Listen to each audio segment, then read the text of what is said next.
विद्यार्थियों, आज जीव विज्ञान उच्च माध्यमिक परीक्षा 2022 संपन्न हुई है। उसके पेपर सॉल्यूशन के बारे में देख रहे हैं। देखा जा रहा है तो पेपर बहुत ही अधिक सरल था, इतना कोई हार्ड पेपर नहीं था। मनुष्य में अर्धसूत्राणु में गुणसूत्रों की संख्या होती है, उसका आंसर है वो है 23। निम्नलिखित में से परिभ्रूण कोष पाया जाता है, इसका आंसर है चुकंदर। और आप इसको और भी देखते हो तो काली मिर्च इसका एग्जाम्पल होगा। कौन सा अनुवांशिक विकार में एक एक्स क्रोमोसोम का अभाव हो जाता है और लिंग क्रोमोसोम X0 ही रह जाते हैं? तो इसका आंसर अपन देख रहे हैं। तो डाउन सिंड्रोम के अंदर देखेंगे तो वो X की मात्रा बढ़ती है, अर्थात XX क्रोमोसोम है जो और अधिक हो जाते हैं। इसका आंसर सही तरीके से देखा जाएगा तो वो होगा टर्नर सिंड्रोम, इसका आंसर है। डाउन सिंड्रोम इसका आंसर नहीं होगा। प्यूरिन नाइट्रोजन क्षारक के अंदर अपन बात करें तो नाइट्रोजन क्षारकों को दो भागों में डिवाइड किया गया है। एक का नाम है वो है प्यूरिन, दूसरे का नाम है वो है पिरिमिडिन। एक का नाम प्यूरिन और दूसरे का नाम पिरिमिडिन है। प्यूरिन के अंदर देखते हैं तो वो होता है एक तो एडेनिन और एक ग्वानिन है। पिरिमिडिन के अंदर अपन देख रहे हैं तो एक तो थाइमिन है और एक साइटोसिन है। तो उसमें से इसमें क्या आया हुआ है, उसमें से इसमें आंसर आया हुआ है वो है एडेनिन। तो इसका सही आंसर है वो एडेनिन होगा, प्यूरिन दे रखा है। नेक्स्ट अपन आंसर देख रहे हैं हाथी पांव रोग का रोग कारक है, अमीबा का नहीं है। एस्केरिस का एस्केरिसिस रोग कारक है। अमीबा का अमीबा प्रोटियस है। प्लाज्मोडियम खुद एक प्रकार का रोग कारक है। इसका आंसर होगा वो होगा फाइलेरियाई कर्मी। किसी कोशिका में पूर्ण पादप उत्पन्न करने की क्षमता क्या कहलाती है? सूक्ष्म प्रवर्धन में छोटे से भाग के द्वारा नए पौधे निर्माण करने की क्रिया सूक्ष्म प्रवर्धन कहलाती है। कायिक संकरण के अंदर पादप का किसी कायिक भाग से करवाना। संकरण मतलब दो अलग अलग लक्षणों को आपस में मिलाना। तो किसी कोशिका में पूर्ण पादप निर्माण करने की जो क्षमता कहलाएगी उसे पूर्ण सत्ता कहा जाएगा। कौन से जवर की पुष्टि विडाल परीक्षण के अंदर की जाती है? इसका आंसर है वो टाइफाइड होगा। खाद्य श्रृंखला में पादपों स्तर होता है। पादपों स्तर के अंदर अपन देखते हैं तो एक तो होता है इसके अंदर प्रोड्यूसर यानी उत्पादक, और दूसरे होते हैं कंज्यूमर यानी उपभोक्ता। उत्पादक होते हैं जो प्रकाश संश्लेषण क्रिया के द्वारा अपना भोजन स्वयं बनाते हैं, और उपभोक्ता है जो हमेशा हमेशा उत्पादक पर निर्भर रहते हैं। तो अपन यहाँ पे प्रश्न आ रहा है वो है खाद्य श्रृंखला में हरे पादपों का स्तर होता है। हरे पौधे प्रकाश संश्लेषण क्रिया के द्वारा अपना भोजन स्वयं बना रहे हैं, तो इसका आंसर होगा वो होगा उत्पादक। नेक्स्ट उसने कौन सा प्रोटीन जीन क्राई कपास के मुकुलन कर्मी को नियंत्रित कर रहा है? अपन यहाँ पे मक्का की बात करें तो मक्का का है क्राई फर्स्ट AB, और कपास के अंदर अपन देखेंगे तो वो हो जाएगा क्राई फर्स्ट AC व क्राई सेकेंड AB। तो इसका द आंसर होगा सही। नेक्स्ट है आपका फिल इन द ब्लैंक्स वाला। एक ही नस्ल के पशुओं के मध्य जब प्रजनन की क्रिया करवाई जा रही है या संकरण क्रिया करवाई जा रही है तो वो क्या कहलाता है? इसका सही आंसर होगा वो होगा अंतः प्रजनन। अंतः प्रजनन। और यदि अलग अलग नस्लों के मध्य करवाई जाती तो वो हो जाएगी अंतः विशिष्ट संकरण या अंतराजनन। बीटी जीव विष खाली जगह जीवाणु से निर्मित। तो बीटी जीव है वो हमेशा होता है बेसिलस थुरिजिस नामक जीवाणु, बेसिलस थुरिजिएसिस नामक जीवाणु से। यदि एक वंशागत उत्परिवर्तन जनसंख्या में उच्च आवृत्ति में मिलता है तो ऐसे डीएनए को क्या कहा जाता है? ऐसे डीएनए को अनुषंगी या सैटेलाइट डीएनए कहते हैं। इसका आंसर होगा सैटेलाइट डीएनए। नेक्स्ट है एक जाति के विलुप्त होने पर उस पर आधारित दूसरे जंतु व पादप जातियां भी अनिवार्य रूप से विलुप्त, मतलब साथ साथ में विलुप्त हो रही है ना, तो इसका मतलब हो जाएगा, इसका आंसर है सह विलुप्तता। इसका आंसर है सह विलुप्तता। नेक्स्ट क्वेश्चन है निम्नलिखित प्रश्नों का एक शब्द में या एक पंक्ति में जैव प्रौद्योगिकी किसे कहते हैं? विज्ञान की वह शाखा जिसके अंदर सूक्ष्म जीवों का उपयोग करके मानव के लिए उपयोगी उत्पाद तैयार करना जैव प्रौद्योगिकी कहलाएगा। नेक्स्ट है माता से IA लिया जा रहा, माता से लिया जा रहा IA, और पिता से आ रहा है वो आ रहा है स्मॉल i। तो इसके प्राप्त होने से कौन सा रुधिर बनेगा? तो IAI ये एक जीन प्ररूप है वो है A का एक तो जीन प्ररूप है IA स्मॉल i, और एक होगा IA। बायोपायरेसी क्या है? बायोपायरेसी के अंदर क्या होता है, इसको अपन इकोलॉजी के अंदर पढ़ते हैं तब ये कहा जाता है कि जब कोई भी बहुराष्ट्रीय कंपनियां या विदेशी कंपनियां किसी दूसरे देश में आकर के वहाँ पे अपना रोजगार शुरू करती है, तो रोजगार शुरू करने के कारण वहाँ पर कोई भी जैव हानि या वहाँ पर किसी भी प्रकार की क्षति होती है तो उस क्षति का भुगतान न करना बायोपायरेसी है जो कहलाता है। आगे वर्णांता, यह एक प्रकार का एक्स संलग्न रोग है जिसके अंदर पुरुष रोग के कारक और महिला रोग की वाहक होती है।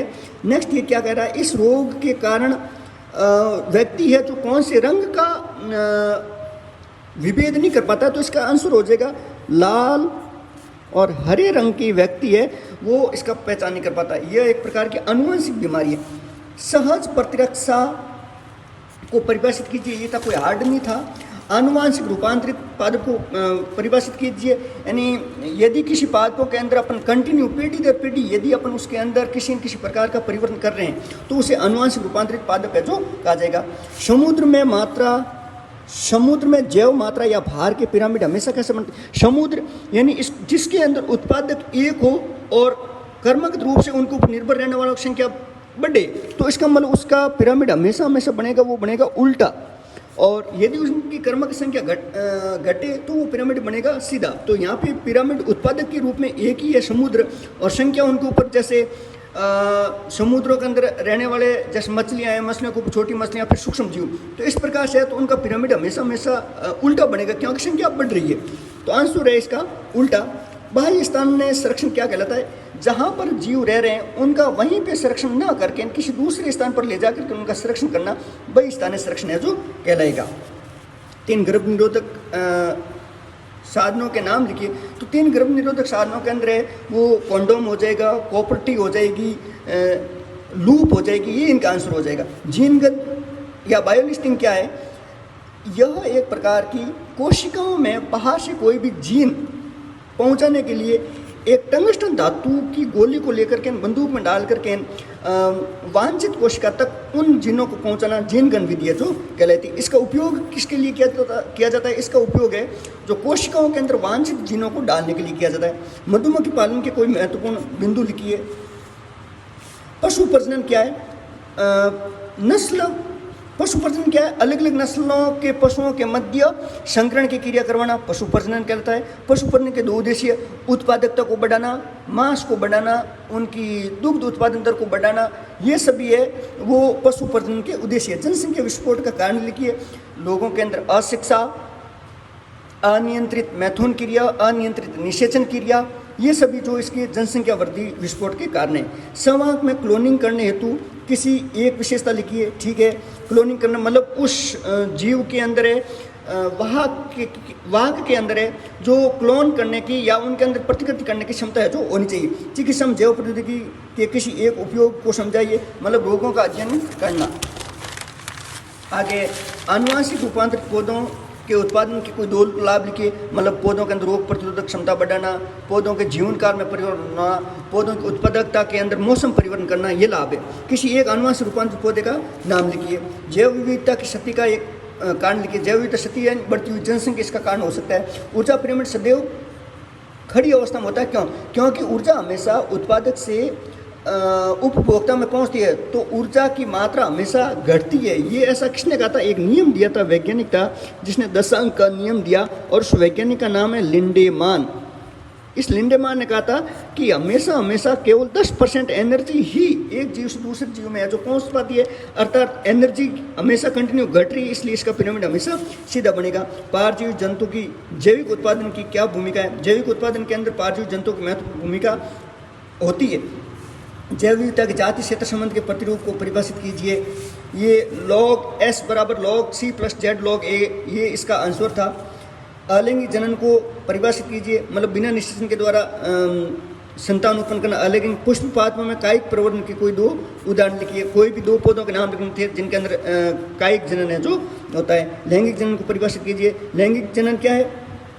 नर युग्मक और मादा युग्मक आपस में मिलकर के संतान उत्पन्न करते हैं, उसे लैंगिक जनन कह रहे हैं। आगे ऋतु स्त्राव चक्र को समझाइए। इसके अंदर 28 दिन वाला सर्किल था, लेकिन ये तीसरे पार्ट से क्वेश्चन आ रहा है, ये आउट ऑफ सिलेबस भी माना जाता है। प्रभाविता के नियम में पुन्नेट वर्ग को समझाइए। परीक्षा संकरण को उदाहरण दीजिए। यदि F1 पीढ़ी से चयनित पौधे का संकरण जब किसी एक जलवायु रोग का नाम लिखिए। जलवायु रोगों की रोकथाम के लिए क्या उपाय है? उपाय यही है कि वहाँ पे जो अशुद्ध जल है इसको इकट्ठा न होने देना, फिर है नदी नालियों को ढक करके रखना, ये इसका एग्जाम्पल था। सक्रिय और निष्क्रिय प्रतिरक्षण अंतर लिखिए और प्रत्येक का एक उदाहरण लिखना था। फिर है फ्लोरिकल्चर क्या है? फ्लोर शब्द से आ रहा है, मतलब पुष्पों की खेती करना फ्लोरिकल्चर कह रहा है। पुंकेसर की संरचना का वर्णन कीजिए। पुंकेसर के अंदर है वो हो जाएगा, एक तो सबसे ऊपर की ओर है परागकोश, फिर योजी, फिर है वो है पूतंतु, एक प्रारूपिक पुंकेसर का नामांकित चित्र भी बनाइए। तो पुंकेसर का आपको नामांकित चित्र है तो वो इस प्रकार से नामांकित चित्र बनाना था। ये इसका प्राकोश हो जाता, ये इसका योजी हो जाता और ये इसका पूतंत्र हो जाता। और मेरे ख्याल से तो आपने ये जो प्रश्न किया है इसके अंदर बीजांड की आंतरिक संरचना का भी अगर डायग्राम बनाया तो वो सबसे बेस्ट होगा।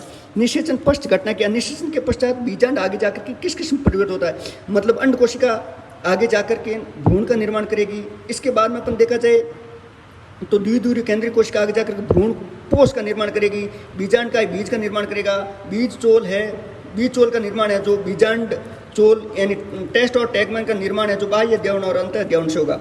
पादप भ्रूण कोश की संरचना का नामांकित चित्र भ्रूण कोश का डायग्राम बनाना था और एक द्विबीजपत्र भ्रूण की संरचना का नामांकित चित्र था। नेक्स्ट है अनुलेखन को परिभाषित कीजिए। अनुलेखन डीएनए से आरएनए बनने की क्रिया वो अनुलेखन कहलाएगी।